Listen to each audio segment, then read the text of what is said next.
Ketidakpastian lingkungan bisnis sekarang mengakibatkan tingginya tingkat turnover karyawan. Simak dan ketahuilah alasan mengapa karyawan mengundurkan diri. Kenyataan di balik alasan karyawan Anda mengundurkan diri dan cara untuk mencegahnya, artikel oleh Karen Morley dari CEO Magazine dibacakan oleh Devina untuk ahli. Menurut laporan wawasan perilaku Februari 2022, mereka mengklaim bahwa lebih dari 1 dari 5 pekerja Australia mengubah pekerjaan mereka.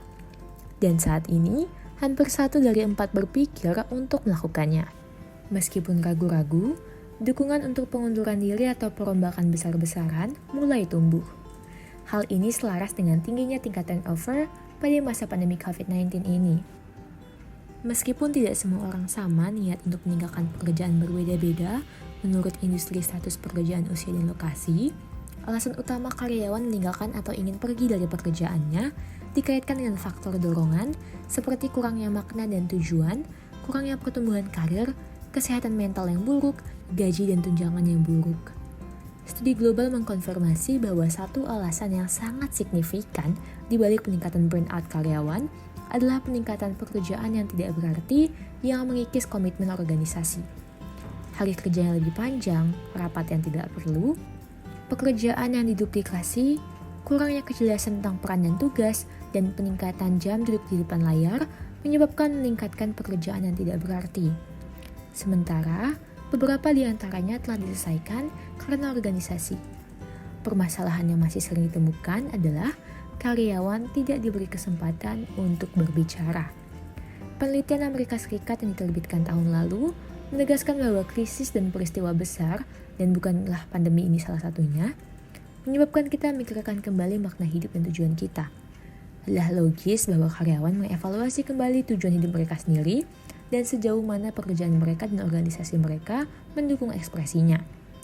Organisasi yang mempromosikan, mengerjakan ulang, dan memperjelas tujuan, aspirasi dan nilai mereka, membantu orang-orang mereka menemukan makna dan menyelaraskan dengan apa yang paling penting.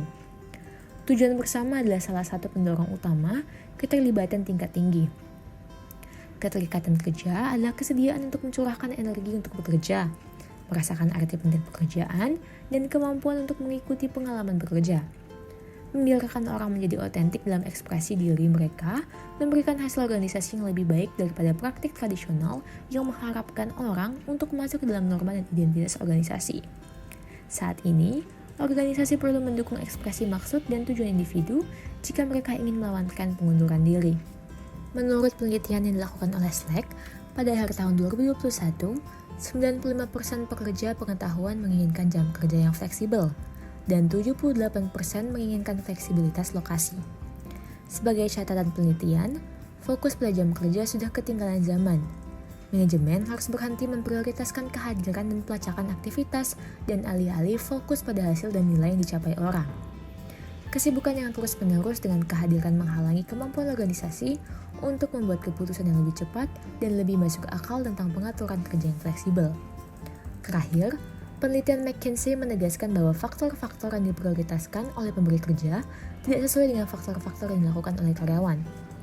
Pengusaha fokus pada bidang transaksional seperti kompensasi, sementara orang fokus pada faktor relasional seperti dihargai oleh manajer mereka dan perasaan memiliki. Berikut adalah kesimpulan dari apa saja hal penting yang harus dipikirkan CEO. Pertama, bantu orang untuk memahami perubahan yang dihadapi mereka. 2. Luangkan waktu untuk bertanya kepada orang-orang apa yang mereka inginkan dan kemudian dengarkan. 3. Fokus pada tujuan dan nilai dan cari keselarasan. Pastikan individu dapat melihat bagaimana tujuan mereka dihormati melalui pekerjaan yang mereka lakukan. 4. Buat pengaturan kerja hybrid bekerja. 5. Jika Anda dapat menunjukkan penghargaan Anda atas apa yang dibutuhkan orang sekarang, tanggapi dan berikan jenis kepemimpinan yang menempatkan orang pada intinya, di tempat yang seharusnya. Anda memiliki peluang yang lebih baik untuk mempertahankan orang-orang terbaik Anda.